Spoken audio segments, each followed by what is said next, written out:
महातेज पुंज स्फुरदमल सिंहासन वरे स्थितं सर्वाधीशं नखकिरण विद्योतिसभम् सिद्धछत्रं पार्श्व स्फुरदमल सच्चावलिभम् वृषं धन्यलब्ध्वा नयनपथिनारायणमहम् असन् वक्त्रभोजं चपलनयनालोकितजनम् लसन् मुक्ताहारं विविधकुसुमापीडमुकुटम् प्रपञ्चत्प्रावारं चरणविलसन्नोपुरमिदं हरे रूपं नित्यं मम मनसि सम्यक् स्फुरतु ते। श्री अक्षरधामाधिपति स्वामीनारायण बापा भगवते नमो नमः। श्री घनश्याम महाराजाय नमो नमः। श्री हरिकृष्ण महाराजाय नमो नमः। श्री सहजानंद स्वामी महाराजाय नमो नमः। श्री बापा श्री भगवते नमो नमः। श्री सद्गुरुभ्यो नमो नमः। श्री स्वामीनारायण गादी आद्याचार्य प्रवर सनातन धर्म सम्राट परम कल्याणकारी जीवन प्राण स्वामी बापा भगवते नमो नमः। स्वामीनारायण हरे गड्डा छेल्ला प्रकरणનું 7મું વચન સંવત 1883 ભાદરવા વદી છઠને દિવસ સ્વામી શ્રી સહજાનંદજી મહારાજ શ્રી ગરડા મધ્યે દાદા ખાચરના દરબારમાં પોતાના ઉતારાને વિશે ગાદી તકિયા પર વિરાજમાન હતા અને સર્વે શ્વેત વસ્ત્ર ધારણ કર્યા હતા અને કંઠને વિશે મોગરાના પુષ્પના હાર પહેર્યા હતા ને પાગને વિશે મોગરાના પુષ્પના તોરા વિરાજમાન હતા ને પોતાના મુખારવિંદની આગળ મુનિ તથા દેશ દેશના હરિભક્તની સભા ભરાઈને બેઠી હતી। પછી શ્રીજી મહારાજ સર્વે હરિભક્ત પ્રત્યે બોલ્યા છે, અમારા અંતરનો જે સિદ્ધાંત છે તે કહીએ છીએ જે જેને પોતાનું કલ્યાણ ઈચ્છવું તેને તો ભગવાનને ભગવાન ના સાધુ એથી ઉપરાંત બીજું કાંઈ જગતમાં સુખદાયી નથી।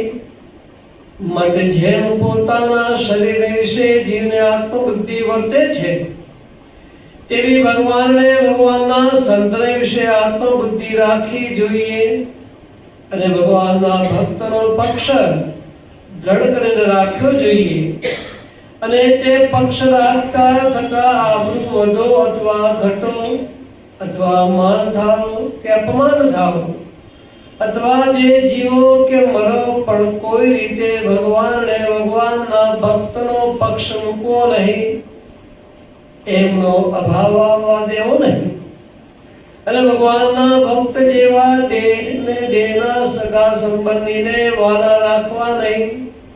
એવી રીતે જે હરિભક્ત વર્તે તેને અતિ બળવાન એવા જે કામ ક્રોધાદિ શત્રુ તે પણ પરાભવ કરી શકતા નથી અને જે ભગવાનનું બ્રહ્મપુર ધામ છે તેને વિશે ભગવાન સદાય સાકાર મૂર્તિ વિરાજમાન છે અને ભગવાનના ભક્ત પણ એ ભગવાનના ધામમાં મૂર્તિમાન થતા ભગવાનની સેવાને વિશે રહે છે।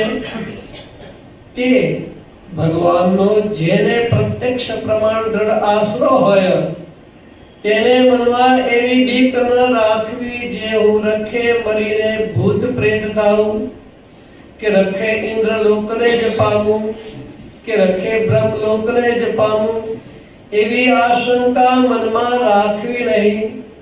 કેમ જે એવો ભગવાનનો ભક્ત હોય તે તો ભગવાનના ધામને જ પામે, પણ વચમાં ક્યાંય તેને ભગવાન રહેવા દે નહીં. અને એ ભક્તજનને પણ પોતાનું જે મન છે તે પરમેશ્વરના ચરણારવિંદને વિશે દ્રઢ કરીને રાખવું. જેમ વજ્રની પૃથ્વી હોય તેમાં વજ્રની ખીલી ચોડી હોય તે કોઈ રીતે ઉખડે નહીં, તેમ ભગવાનના ચરણારવિંદને વિશે પોતાના મનને દ્રઢ રાખવું. એવી રીતે જે ભગવાનના ચરણારવિંદને વિશે પોતાના મનને રાખે તેને મળીને ભગવાનના ધામમાં જાવું એમ નથી.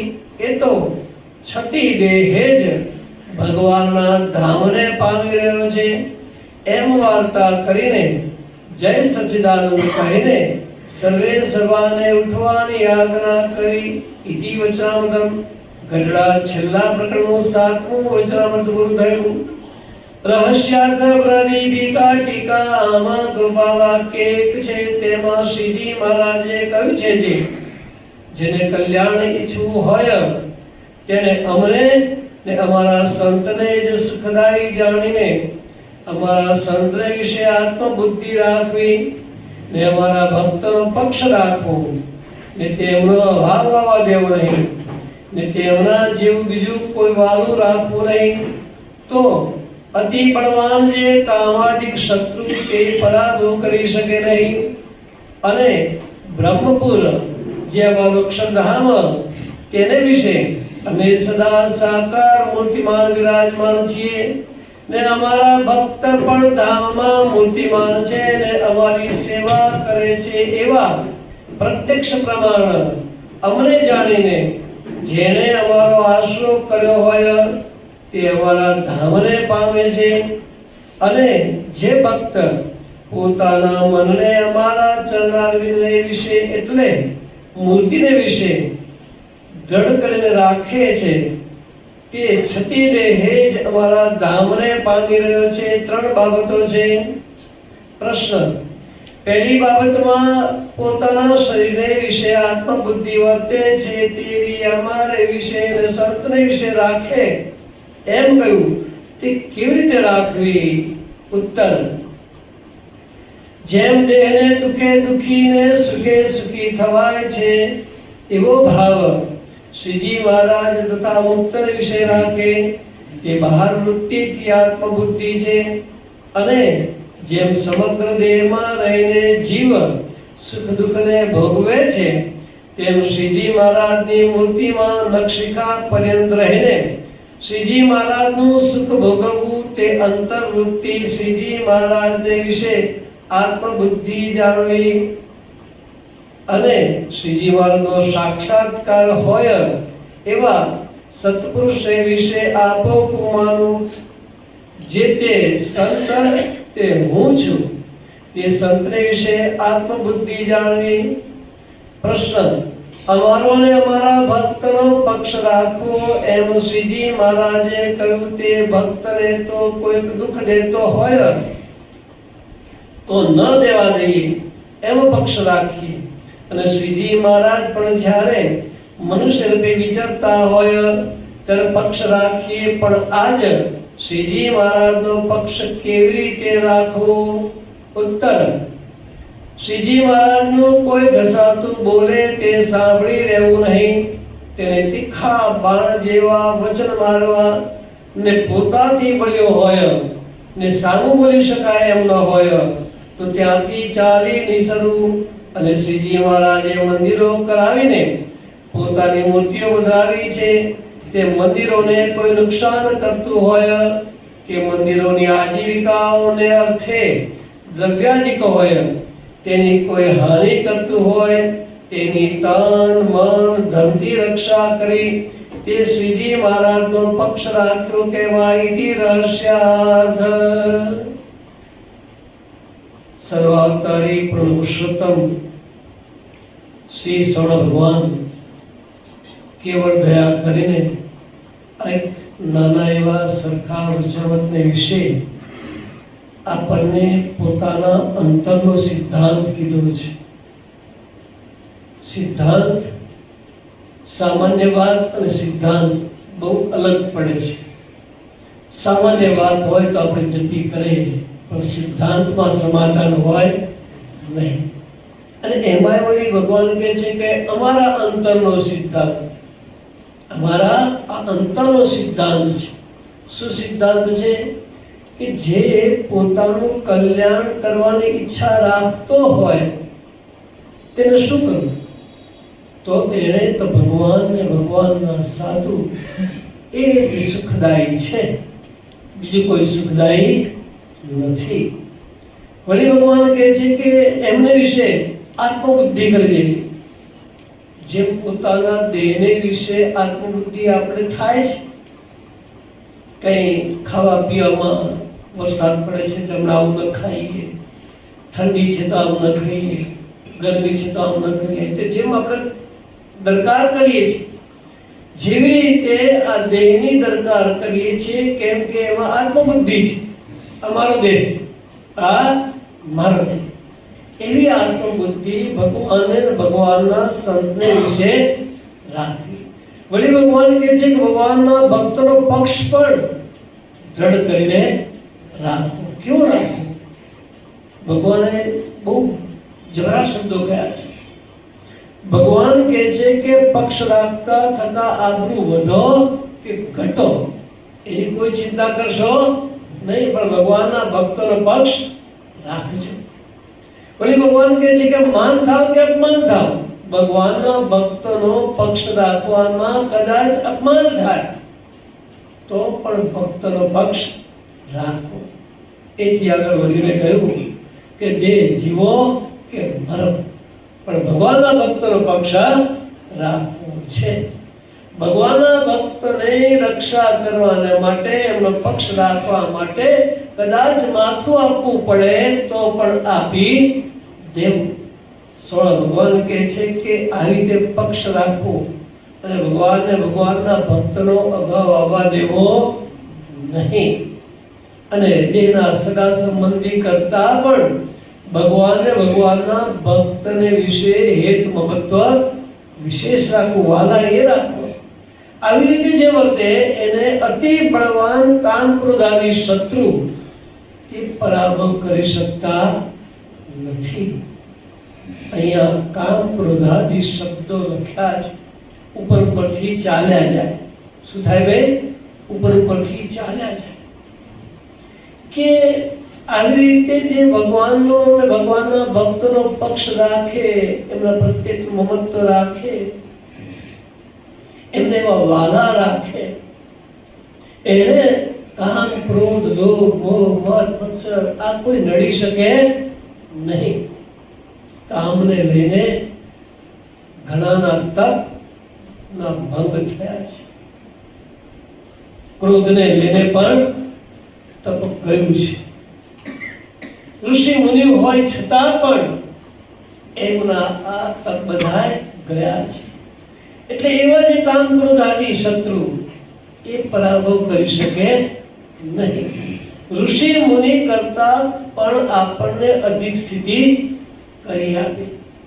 વળી ભગવાને કહ્યું કે અમારું જે બ્રહ્મપુર ધામ છે એમાં અમે સદાય સાકાર મૂર્તિ વિરાજમાન છીએ. ભગવાનની મૂર્તિ કેવી છે? સદાય સાકાર મૂર્તિ છે. આકાર સહિત છે ખરો, પણ માયિક આકાર નહીં, દિવ્ય આકાર છે. એટલે ભગવાનના ધામને વિશે આ જે મૂર્તિ બિરાજે છે તે મૂર્તિ સાકાર છે, સદાય સાકાર છે અને દિવ્ય સાકાર છે. દિવ્ય સદાય સાકાર છે.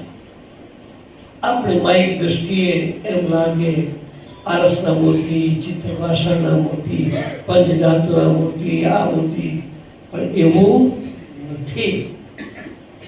એ દિવ્ય સદાય સાકાર મૂર્તિ છે. એટલે ભગવાન કહે છે કે એવા જે સદાય સાકાર મૂર્તિ વિરાજમાન છે અને ભગવાનના ભક્ત પણ ભગવાનના ધામમાં મૂર્તિમાન થતા ભગવાનની સેવામાં રહે છે. કેવા? મૂર્તિમાન. મૂર્તિમાન ભગવાનની સેવા કરવાનો લાભ ભગવાનના ભક્તને અક્ષરધામમાં પણ મળે છે. વળી ભગવાને એમ કહ્યું કે એવો જે ભગવાનનો દ્રઢ આશરો જે અક્ષરધામને વિશે પ્રગટ પ્રમાણ છે, મૂર્તિમાન છે, અહીંયા પણ આ ભગવાન પ્રગટ અને પ્રત્યક્ષ છે, દિવ્ય છે, સદાય સાકાર છે, એવા જે ભગવાન તેમનો જેને દ્રઢ આશરો હોય તેને ક્યારે એવી મનમાં બીક રાખવી નહીં કે હું મરીને ભૂત પ્રેત થઈશ કે ઇન્દ્રલોક પામીશ કે બ્રહ્મલોક પામીશ. બોલો, બ્રહ્મલોક પણ કીધું પણ ના, ભગવાન કહે છે કે એને એવી કોઈ મનમાં આશંકા રાખવી નહીં. એવો જે ભગવાનનો ભક્ત હોય તે તો ભગવાનના ધામને જ પામે, પણ વચમાં ક્યાંય ભગવાન રહેવા દે નહીં. ક્યાંય ન રહેવા દે. કેવી ભગવાનની દયા! ભગવાનની બહુ દયા છે. ભગવાને કેવળ કૃપા કરીને આ ગરડા છેલ્લા પ્રકરણના 7મા વચનમાં જે વચનો કહ્યા છે આવી રીતે ભગવાને ગરડા પ્રથમ પ્રકરણના 14મા વચનમાં પણ કહ્યું છે કે અંતકાળે સ્મૃતિ રહે કે ન રહે તો પણ અમારો જે ભગવાનનો ભક્ત છે, જેને ભગવાનની આવી સાક્ષાત પ્રાપ્તિ થઈ છે, એવો જે ભગવાનનો ભક્ત છે તેનું ક્યારે અકલ્યાણ થાય નહીં. તેની તો ભગવાન રક્ષા કરે છે. અને જે ભગવાન થકી વિમુખ છે તે તો બોલતા ચાલતા દેહ મૂકે છે પણ તેનું કલ્યાણ થતું નથી ને મરીને યમપુરીમાં જાય છે.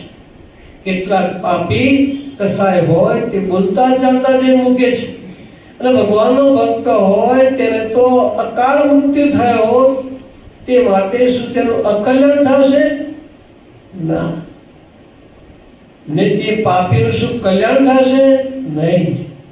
એટલે ભગવાન કહે છે આ ગરડા પ્રથમ પ્રકરણના 14મા વચનમાં કે જે ભગવાનનો ભક્ત હોય તેનું કલ્યાણ જ થાય અને જે પાપી જીવ હોય તેનું કલ્યાણ થાય નહીં. સ્વામી ભગવાન ગરડા પ્રથમ પ્રકરણના 77મા વચનમાં પણ આવી વાત કરે છે. ભગવાન કહે છે કે ભગવાનનો ભક્ત હોય એ ભગવાનનો ભક્ત અંત સમયે સારું નરસું જણાય અથવા ન જણાય અવસ્થાને યોગ્ય હોય છે. આ બધું શેને કારણે હોય છે? અવસ્થાને કારણે હોય છે. વિમુખ હોય તેને અંતકાળે જાગ્રત અવસ્થા વર્તતી હોય ને બોલતો ચાલતો તે મૂકે તેને કરીને કાંઈ તેનું કલ્યાણ થતું નથી. વિમુખ તો સારી રીતે દેહ મૂકે અથવા ભૂલી રીતે દેહ મૂકે પણ નરકે જ જાય. અને ભગવાનનો ભક્ત હોય તે બોલતો બોલતો દેહ મૂકે અથવા ઝંખા જેવું બોલીને દેહ મૂકે અથવા શૂન્ય મૂન્ય રહીને દેહ મૂકે પણ તેનું કલ્યાણ જ છે, પણ એમાં કાંઈ સંશય નથી. એટલે સ્વયં ભગવાન ગરડા છેલ્લા પ્રકરણના 14મા વચનમાં ગરડા પ્રથમ પ્રકરણના 14મા વચનમાં ગરડા પ્રથમ પ્રકરણના 77મા વચનમાં કહે છે કે એવા જે ભક્તો હોય તેને કલ્યાણમાં લેશ માત્ર સંશય રાખવો નહીં. વળી લોયા પ્રકરણના 3જા વચનમાં પણ ભગવાન આવી વાત કરે છે. ભગવાન કહે છે કે ભગવાનનો જે હરિભક્ત હોય તેનો દેહ પગ ઘસીને પડે, વાઘ ખાઈ જાય, સર્પ કરડે, શસ્ત્ર વાગે, પાણીમાં બુડી જાય ઇત્યાદિ ગમે તેવી રીતે અપમૃત્યુ કરીને દેહ પડે તો પણ એમ સમજે જે ભગવાનના ભક્તની અવળી ગતિ થાય જ નહીં. ભગવાનનો ભક્ત હોય તેની અવળી ગતિ થાય જ નહીં. ગમે તે રીતે દેહ પડે પણ એની તો સદગતિ થાય. વળી ભગવાન આગળ કહે છે કે એ તો ભગવાનના ધામને જ પામે. અને ભગવાનથી વિમુખ હોય તેનો દેહ સુધી સારી પેઠે પડે ને ચંદનનો લાકડામાં સંસ્કારે યુક્ત બળે તો પણ તેનો નિશ્ચય યમપુરીમાં એ જીવ જવાનો, યમપુરીમાં જાય. એ બેની વ્યક્તિ સારી પેઠે સમજે એ સર્વ પ્રકારની જેના હૃદયમાં દ્રઢ ગાંઠ પડી હોય તેને ભગવાનનો અને સંતનો મહાત્મ્ય સહિત નિશ્ચય છે એમ જાણવું. અને એવો નિશ્ચયવાળો જે હોય તે જરૂર બ્રહ્મમોલમાં જ પૂગે, પણ બીજે ક્યાંય કોઈ ધામમાં ઓલો રહે નહીં. બરાબર. આવી રીતે સ્વામી ભગવાન દોયા પ્રકરણના ત્રીજા વચામતને વિશે પણ કહે છે. અને વડતાલ પ્રકરણના પહેલા વચામતને વિશે ભગવાન કહે છે કે જ્યારે મહાભારત યુદ્ધ થવાનું હતું ત્યારે એમણે વિચાર કર્યો કે યુદ્ધ થાય એટલે સૈનિકો મરે, આપણે એવી જગ્યાએ યુદ્ધ કરીએ, એવી પવિત્ર જગ્યાએ યુદ્ધ કરીએ કે જેથી કરીને જે કોઈ દેહ મૂકે તે દેહ મૂક્યા પછી એને દેવલોકની પ્રાપ્તિ થાય. એને માટે થઈને એમણે સ્થળ શોધ્યું, કયું? કુરુક્ષેત્ર. કહેવાનું તાત્પર્ય એ છે કે ભગવાનનો ભક્ત હોય એ ભગવાનના શરણમાં છે, નૈમિષારણ્ય ક્ષેત્રમાં છે. એટલે એવો જે ભગવાનનો ભક્ત હોય તે ભગવાનના ધામને જ પામે, પણ બીજે ક્યાંય વચ્ચે રહે નહીં. બરાબર. તો ભગવાને કેવળ દયા કરીને આવા વચામતો વિશે કહ્યું. છેલ્લે છેલ્લા પ્રકરણના 7મા વચામતમાં જેમ આપણે વાંચ્યું તેમ કે વચમાં ક્યાંય રહેવા દે નહીં. સ્વામી બાપાએ પણ આવા વચનો આપણને કહ્યા છે. સ્વામી બાપા કહે છે કે અંત સામે અમે જોઈશું ત્યારે બીજો જન્મ ધરાવવા જેવો છે. શું છે? હવે બીજો જન્મ ધરાવવા જેવો છે. તો પણ બીજો જન્મ નહીં ધરાવીને આને આ જન્મે અમે મૂર્તિના સુખે સુખ્યો કરીશું ને કરીશું. આવું સ્વામી બાપાએ આપણને વચન આપ્યું છે, આવી બાંયધરી આપી છે. અને આપણે જે વચનો સાંભળ્યા છે એવા અનેક પ્રસંગો આપણે જોયા છે કે ભગવાનનો ભક્ત હોય એ તો ભગવાનના ધામને જ પામે, પણ ભગવાનનો ભક્ત ન હોય પણ ભગવાનના ભક્તે એની પ્રાર્થના કરી, એમણે પ્રાર્થના કરાવી કે મારા વતી પ્રાર્થના કરો, તમારા ગુરુને મારું કામ થઈ જાય. આપણે સોળંકાની ગ્રંથની અંદર સલાલના દર્શન ભગતની વાત આવે છે. એમના જે વેવાણ હતા એમણે પ્રાર્થના કરી સાકરોડિયા ગામના, એમાં ટૂંકું વર્ણન છે, પણ એમના વેવાણ સાકરોડિયા ગામના એમણે પ્રાર્થના કરી ત્યારે કૃષ્ણ ભગત એમ છે કે સારું મણિનગર તો જવાનું છે, અમેરિકા જવું છે એટલે મણિનગર જઈશ, સ્વામી બાપાને પ્રાર્થના કરીશ. જ્યારે આવ્યા ત્યારે વૈશાખ મહિનો હતો એટલે સ્વામી બાપા કચ્છમાં હતા અને ગાંધી આવ્યા, ઘનશ્યામ મહારાજના દર્શન કર્યા, ગાંધીએ પ્રાર્થના કરી સ્વામી બાપા આપ તો છો ને, આવી મારી પ્રાર્થના છે, આ ડોશીમાની એવી પ્રાર્થના છે, આવી પ્રાર્થના સંભળાવી. સ્વામી બાપા લૌકિક રીતે નહોતા, સ્વામી બાપાની મૂર્તિ સોળંકાજી પર વિરાજમાન હતી, જે અત્યારે છે એ જ મૂર્તિ વિરાજમાન હતી. દર્શન વખતે અમેરિકા ગયા પછી અને ત્યાં દર્શન આપ્યા અને કહ્યું કે તમે જે પ્રાર્થના કરી હતી તે પ્રાર્થના અમે સાંભળીને ડોશીઓને ધામમાં લઈ ગયા. આ વાત એમને ત્યાંના અમેરિકાના એ શિકાગો વિસ્તારમાં રહેતા હતા, ઘરશૈલીઓ ડિટેલ મૂકી છે. શિકાગો વિસ્તારમાં રહેતા હતા. એમનો ભાણિયો મોહનભાઈ કર્યું, એને ઉઠાડીને કહ્યું કે મને સ્વામી બાપાએ દર્શન આપીને કીધું છે કે ત્યાં ડોશીમા ધામમાં ગયા, તારા દાદીમાં ધામમાં ગયા. દિવસ તારીખ વાર બધું લખી લીધું. પછી કાગળ આવ્યો ત્યારે જોયું તો એ જ દિવસનો એ જ વાર હતો, એ જ સમય હતો. એટલે ભગવાનનો ભક્ત તો ભગવાનના ધામને પામે. સ્વામી બાપા લઈ જાય ગમે તેવામાં ગુના હોય તો પણ. કેમ? ભગવાન મોટા છે, શરણું મોટું છે. પરંતુ આજનો જે પ્રસંગ આપણે સૌ જાણીએ છીએ તે અનુસાર કે આ પરિવાર સ્મિતને વધારે મૂર્તિ સુખ આપે એની પ્રાર્થના સભા. સ્મિત તો ભગવાનની મૂર્તિમાં સ્મિત કરે છે, હસે છે, આનંદ કરે છે. ભગવાનના ખોળામાં સુખ સુખ લે સુખ, નહીં દુઃખનો લવલેશ. દુઃખ તો છે પણ છે જ. એવો જે સ્મિત, એના નિમિત્તે આજે પ્રાર્થના સભા છે. આ પરિવાર, એમના પિતાનું નામ હર્ષદભાઈ, રમણભાઈ, આગળ ડાયાભાઈ, એથી આગળ બીજા આખી પેઢી દર પેઢીનો જે સત્સંગ, સ્વામી બાપાનો જે સત્સંગ, કારણ સત્સંગ, ઈશ્વર બાપાનો જે સત્સંગ, બાપાશ્રીનો સત્સંગ, આ કારણ સત્સંગનો યોગ, એને લઈને સ્વામી બાપાએ કેવા આશીર્વાદ આપેલા છે, કેવા લાભ આપ્યા છે, કેવા સુખ આપ્યા છે.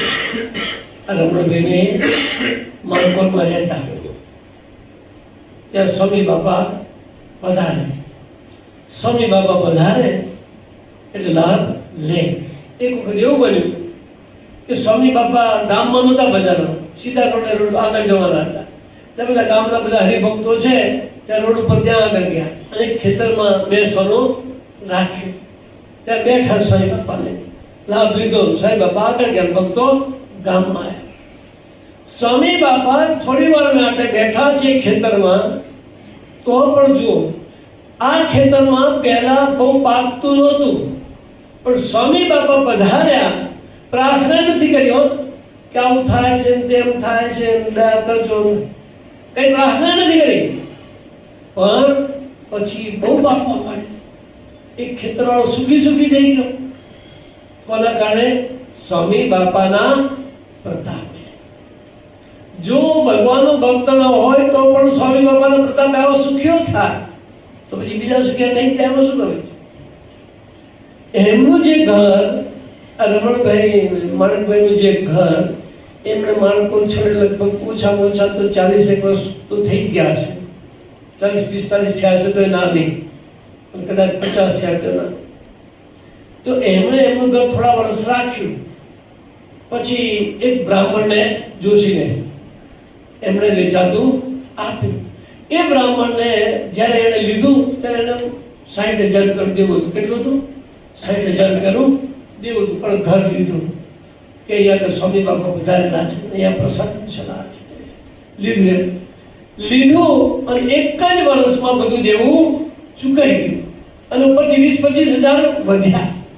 આ બધા પ્રસંગો એમણે જ કીધેલા છે. આ બધા પ્રસંગો એમણે જ કહેવાનું તાત્પર્ય એ કે જે ઘર માટે, જે પરિવાર માટે સ્વામી બાપા આટલી અનહદ કૃપા વરસાવતા હોય, જુઓ ને લૌકિક દ્રષ્ટિએ, હવે આ સંસાર કેવો છે, આ સંસાર કેવો છે. સંસાર એક જ દીકરો હોય ને ભાઈ, શું હોય? એક દીકરો હોય તો બાપને દીકરાને ભેગું રહેવાનું હોતું નથી, જુદો રહેતો. શું હોય? જુદા રહેતા. તો બે દીકરા હોય તો શું થાય? મનમેળ કેવો કરે ભાઈ? પણ છતાંય તે જુઓ તો ખરા, માણકલાલભાઈ, રમણભાઈ કોઈ વખત ક્યારેક એ વાત સાંભળી ભાઈ?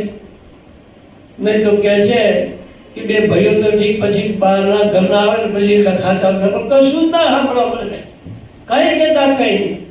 એમને બે ભાઈઓને તો કઈ નહીં, પણ પછીના જે બાળકો છે, બાળકો પણ એવા ને એવા, એમને કઈ નહીં. એમના ઘરે જે આવ્યા બાઈ બીજા, એ પણ એવા ને એવા, બધા સંપીને સ્નેહથી રહે. કેટલો આનંદ. લોકમાં એમ કે રામ લક્ષ્મણની જોડી. શું કે ભાઈ? રામ લક્ષ્મણની જોડી. અને આપણે સત્સંગની રીતે કહીએ ને તો ઘનશ્યામ ને ઈચ્છારામની જોડી. રામ પ્રતાપની જોડી નહીં કહેવાનું ભાઈ, કારણ કે એ મને થોડું માથાકૂટ થતી. પણ ઘનશ્યામ ને ઈચ્છારામભાઈ ને ઘનશ્યામ મારા પ્રત્યે બહુ જ સ્નેહ, એટલે ઘનશ્યામ ઈચ્છારામભાઈની જોડી. આવી જોડી અને એમનો જે પરિવાર, આખો પરિવાર બધા જ ભગવાન પ્રત્યે જોડાયેલા, સંતો પ્રત્યે જોડાયેલા, ક્યાંય બીજે માથું નમે નહીં, એક જ નિષ્ઠા, સર્વોપરી ઉપાસના. અને પોતે તો ખરા બાળકોને પણ જોડ્યા, સંસ્કાર આપ્યા, સત્સંગ આપ્યો અને જોડવાનું પણ કામ કર્યું. બધું જ કર્યું છે, કંઈ બાકી રાખ્યું નથી. જરૂર આવો અવસરે દુઃખ થાય જ, અસહ્ય દુઃખ થાય, અકલ્પનીય છે, અગાધ છે, સાથે સાથે અનિવાર્ય પણ છે. કેમ કે આ લોકનું નામ મૃત્યુલોક છે. આ લોકનું નામ મૃત્યુલોક છે. જન્મ્યા ત્યાંથી જરૂર જાણો, મરવાનું છે માથેથી. રાજા માનધાતા હતા, એમણે પણ દેહ મૂક્યો છે. ભગવાન જેવા ભગવાન મર્યાદા પુરુષોત્તમ રામચંદ્ર ભગવાને પણ લીલા કરી છે. લીલા પુરુષોત્તમ શ્રી કૃષ્ણ ભગવાને પણ આવી લીલા કરી છે. એમણે પણ એ સ્વીકારી છે. પૂર્ણ પુરુષોત્તમ શ્રી કૃષ્ણ ભગવાન બધાયા તો પણ એમણે લીલા કરી છે. કેમ કે આ લોકની રીત જ છે, એ રીત પ્રમાણે વર્ત્યા જ છે. અને વિશેષ વાત તો એ છે કે આપણે બધા એને હજુ ભગવાનને રાજી કરવાના સાધનો બાકી છે, નક્કી છે. આપણે શેના માટે કથા વાર્તા કરીએ છીએ, કીર્તન ભક્તિ શેના માટે કરીએ? રાજી કરવા. આપણે હજુ કરવાનું બાકી છે અને એને પૂરું થઈ ગયું છે. એને એટલું જ કરવાનું હતું, એટલું પૂરું કરવા માટે જ આવ્યો. આટલું પૂરું કરવાને માટે આ યુવાનીએ આવા સંજોગોમાં કયું ઘર, કયા માતા પિતા આના માટે યોગ્ય છે કે આ દુઃખ સહન કરી શકે, કે આ દુઃખ સહન કરી શકે? એક પસંદગી સ્વયં ભગવાને, નાદર્શી ગુરુ પરંપરાએ, સ્વામી બાપાએ કરી કે આ પરિવાર આ માટે योग्य है. इस सेवा के लिए मुझे उचित समझा, यही अपना बड़ा भाग्य है.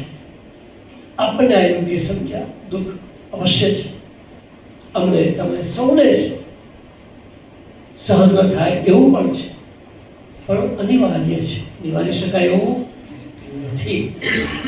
મારા બંધુ, વહેલું મોડું બધાને એ માર્ગે જવાનું છે, સમજવાનું છે. આપણો કારણ સત્સંગ, કારણ સત્સંગની અંદર ભગવાને, સ્વામી બાપાએ આપણ સર્વને સર્વરી જ્ઞાનથી બળિયા બનાવ્યા છે. અનાદિ મુક્તની પંક્તિમાં બેસાડ્યા છે. આને આ દેહ છે છતાં પણ છતી દેહ મૂર્તિના સુખનો અનુભવ કરાવવા માટે ગોલ આપીને આપણે બેસાડ્યા છે. આ લક્ષ્ય આપણે સિદ્ધ કરવાનું છે. એ લક્ષ્ય સિદ્ધ કરાવવા માટે થઈને અનેક પ્રસંગોનું સર્જન કર્યું છે. કેવા પ્રસંગો? દાદા કહે છે, જો તો ખરા, જેમના ઘરે ભગવાન પોતાનું ઘર માની ન રહ્યા તો પણ દાદા ખાચે જીવ્યા ત્યાં સુધી દુશ્મનોનું દુઃખ રહ્યું. આવા અનેક પ્રસંગો આપણને સર્જન કરીને આપ્યા છે. આજે જોઈએ છીએ તો સ્વામી બાપાએ જે લીલા કરી, બેચનભાઈ કુબેરભાઈ ઠક્કર ધોળકા, યુવાન ઘનશ્યામ ધામમાં ગયો, સ્વામી બાપાએ આજ્ઞા કરી આંસુ પણ પાડવાનું નથી. તો સ્વામી બાપાએ કેવા બળિયા ભક્તો બનાવ્યા, તન માત્ર આંસુ પાડ્યો નથી. જેમ સ્વયં ભગવાને એમના સમયમાં નૈનપુરના દેવજી ભગત, એમનો એકલો એક દીકરો ધામમાં ગયો. એટલે દેવજી ભગત કે એના ઘરવાળીને કે તું ઘીનો કાઢવો લઈને જા, ગરડા જા અને ભગવાનના સંતોને રસોઈ થાળ આપજે. અને હું ખેતરમાં જતો, કોઈ આવે તો આપણે રડવું જ પડે નહીં, આપણે રડવાની વાત આવે જ નહીં. આ વાત આપણને નિર્મળ બાપા પોતાની વાતોમાં સમજાવે છે. ભલે હતું જરૂર આ બધું કહેવું સહેલું પડે, જ્યારે જીવનમાં આવે ત્યારે અઘરું પડે, સ્વાભાવિક છે. તમને અને અમને, ત્યાગીને અને ગુણ્યસ્તને બધાને અઘરું પડે, પણ સ્વીકારવું છે. પરંતુ સ્વામી બાપાના સમયનો આ પ્રસંગ એવો ને એવો જ પ્રસંગ વેદરત્ના આચાર્ય શ્રી શિવાના વખતમાં બન્યો. મૂળ ભારાસરના અને હાલ દિલ્હી રહેતા, ઘણા વર્ષોથી સ્વામી બાપાની આજ્ઞાથી દિલ્હી રહેતા ધનજીભાઈ વિશ્રામભાઈ પરસાણી, એમના બાપુજી હયાત છે. બે જુવાન જોધ દીકરા છે. 1 વર્ષના ગાળામાં બંનેને ભગવાને ધામમાં લઈ ગયા. બંનેને ધામમાં લઈ ગયા. મારા પ્રતિવાળા બધી બંનેને ધામમાં લઈ ગયા. પોતાના પિતા હયાત છે અને 2 દીકરા છે, એકે નહીં, બંનેને લઈ લીધા. બંને પોતે રહ્યા, હમણાં બાપુજી રહ્યા અને દીકરાને ધામમાં લઈ ગયા. 2 દીકરા હતા અને 2 દીકરા ધામમાં લઈ ગયા. તો પણ જે ભગવાનની મરજી. આપણે તો એમ નહીં, કઠપુતળીઓ છે, જેમ રાખે તેમ રહેવું, દેખાડે તે જોવું, કહે તેમ કરવું. વાલા બધું ઈસવીસન 2001ની સાલ અમેરિકા ન્યૂજર્સીમાં શિખરબદ્ધ મંદિરની મૂર્તિ પ્રતિષ્ઠા, અને લગભગ 10-12 વર્ષથી જેમના ઘરે મૂર્તિઓ છે એ મૂર્તિઓ હવે અહીંયા મંદિરે હવે સત્સંગ સભા, ભજન કીર્તન મંદિરે થશે.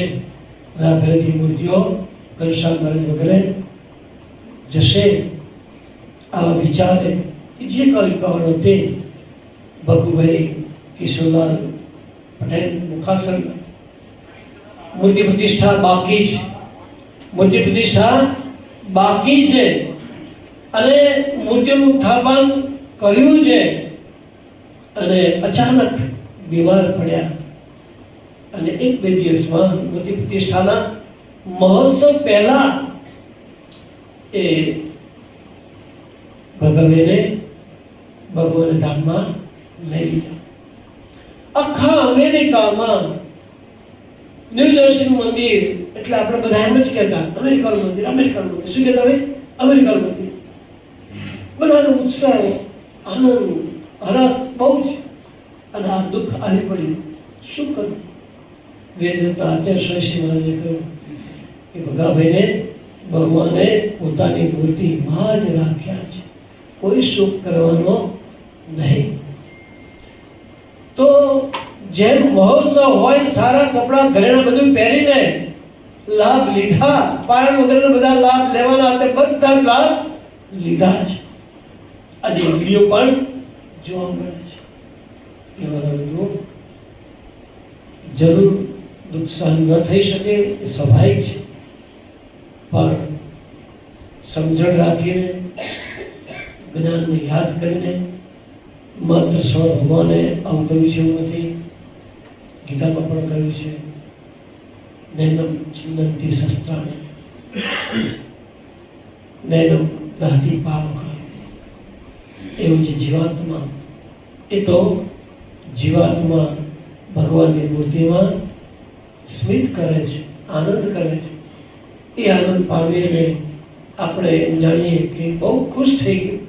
એને ભગવાનને રાજી કરવાનો સાધન એના પૂરા થઈ ગયા. એને બધું પૂરું કરી લીધું અને ભગવાનની મૂર્તિમાં એ રમ્યા જ કરે છે, રમ્યા જ કરે છે, એ સુખ લીધા જ કરે છે. એ જાણીને આપણે આનંદમાં રહેવું. આ પરિવારની સેવા સમજણ ઘણી ઊંચી છે. પેઢી દર પેઢીનો સત્સંગ છે, વિવિધ પ્રકારની સેવા શોધી લે. હવે સેવા છે ને, શોધી લે. ક્યાં આગળ યજમાન પર લેવા જેવું છે, ક્યાં સેવા કરવા જઈએ છીએ. હમણાં કેમ કહેતા હતા કે બેસતા હશે કંઈક રાખીએ, આપણે બધા આવે ને, ખાલી સાકર એવું કંઈક આપીએ, પણ કેટલા થશે, કેટલા થશે, ઘણા થશે. એટલે પછી તાત્કાલિક બધું વ્યવસ્થા થઈ શકે એવું નથી, એટલે માંડી પડે. પણ સાથે સાથે જુઓ તો ખરા કે ભગવાનને મોટા પુરુષે કેટલી દયા કરી છે, જાણે કે એને લેવાને માટે જ્ઞાન મહોત્સવથી આજે સ્વામી એમના ઘરે સંત મંડળ સહિત ગયા હોય ને, શું એવો જ અવસર બની ગયો. કેટલાક કલાકો વચ્ચે કેટલાક કલાકો આપણે શું જાણીએ છીએ લગીનભાઈની વાત. વેદતા શ્રી શિવાજી કહ્યું તૈયાર છું કા તૈયાર, શું કહે છે તૈયાર. તેમને બંને વાત કરી દીધી. આપણને શી ખબર પડે? આપણે કઈ ખબર પડે નહીં. લગનભાઈને તરત પછી ધામમાં લઈ લીધા. આપણે એવા ભાગ્યશાળી છીએ કે મોંઘવારી, મેઘ અને મૃત્યુ બીજા કોઈના હાથમાં નથી. મોબાઈલ કે આટલા વાગે આટલો વરસાદ છે, પડે તો પડે, નહીં તો ના પડે. હવે ના લખે તો પડે છે એના હાથમાં, ભલે તમે તેટલું કે ફેરફાર થઈ જાય. એવી રીતે મૃત્યુનું પણ છે. પણ આપણા ત્યાં ભગવાન એવા પ્રગટ પ્રત્યક્ષ બેઠા છે કે આયુષ્ય હોય તો પણ પૂરી કરાવી દીધી. એમને આપણા ઉપર ખૂબ દયા કરી છે અને કંઈક આવી રીતે લે ત્યારે આપણે પણ એમની મરજી જણાવીને આપણે રાજી રહેવું. દુઃખ સહન થાય તો નથી જ, પણ સમજણે કરીને સહન કરવું. પરંતુ કાળ સત્સંગની અંદર સૌ સંપ્રદાયમાં આપણે સૌ જાણીએ છીએ તે અનુસાર આવી રીતે સત્સંગમાં અનેક પ્રસંગો બને છે. તે ભક્તો બધા જ દ્રઢતા રાખી છે, સંશય બન્યા છે, ભગવાનની મોટાની મરજી અનુસાર વર્ત્યા છે. અને આપણે સૌ પણ આપણે દરેકે એ બધાએ તૈયારી રાખવાની છે. કેમ કે આ કાળ સત્સંગ જેવો સો લોકોને એક વખત શું કર્યું, કાગળ લખીને મોકલ્યો, આટલા આટલા સંત થઈને આવો, રામદાસ સ્વામી પાસે દીક્ષા લઈને આવો. તો બધા જ ગયા છે ને. ઓછો એક હતો, એક વધારે થયો, પણ ઓછો થયો નહીં ને. આપણે પણ બધાએ તૈયારી રાખવાની છે. ક્યારેક જો કંઈક આજ્ઞા થાય ને કે બધા તમે આગળ સંત બનીને મણિનગર ધામે આવી જાઓ, તો તૈયાર રહેવાનું. હા, એ વખતે શું મોબાઈલ હતા? ભગવાને કેવી આજ્ઞા કરી હતી, બેઠા હોય તો ઉભા થઈ જજો, ઉભા હોય તો ચાલતા થઈ જજો, ગામની ભાગોળાની ખેતર હોય તો સીધે સીધા આવતા રહેજો, ઘરે સમાચાર આપવાના નહીં, વોટ્સઅપ મેસેજ કશું કરવાનું નહીં, ફોન ફોન કરવાના નહીં, અને આવતા રહેવાનું. આપણે તો અત્યારે બધું થઈ જાય. બાજુ આપણે તો અત્યારે બધું થઈ જાય. એટલે ભગવાનને મોટા જેમ રાખે તેમ આપણે રહેવાની તૈયારી પૂરેપૂરી રાખજો. પછી કહેતા નહીં મને કે આ સંત બનવાની વાત તો કેમ નહીં થાય, આપણે ન થાય, એ આપણું કામ નહીં, એવું નહીં બોલતા. બરાબર, ભરી જજો. અને આપણે બધાએ સંત જ છીએ. છો ને ભાઈ? સંત છો કે નથી? નથી ને? નથી. મૂર્તિમાં સંતાય તે સંત. આપણે બધાને સંત બનાયા છે. તો કદાચ ભગવાન પેલી બેસવાનું થાય ને તો પણ પાછી પાની કરીએ નહીં, એવા લેવાનું. એટલે ભગવાનની લીલા અકળ છે, કરી શકાય નથી. કેવા ઇતિહાસો સર્જન કર્યા, કઈ રીતે કર્યું એ જાણે. ભગવાનને કોને રાખવાનું, કેમ કરવું, એ એમની ઈચ્છાની વાત છે. કોરોના આવ્યો તો રમણભાઈએ જન્મથી ચાલી છોડી દીધી હતી. હવે ચાલી છોડી દીધી હતી. હવે હોસ્પિટલ લઈ જાય છે, હવે પાછા આવશે નહીં. પણ ભગવાનને રાખવા હોય તો રાખે, જેને લઈ જવા હોય ને લઈ જાય. એટલે રાખે રહેવું, દેખાડે જવું, કહે તેમ કરવું. એ રીતે આપણે રાજી કરતા કરતા, એમને વજરા કરતા કરતા એમની કઠપુતળી સમાન થઈને આપણે સૌ એમને ખૂબ ખૂબ રાજી કરીએ. બોલો અક્ષરધામ રાજી પટેલ.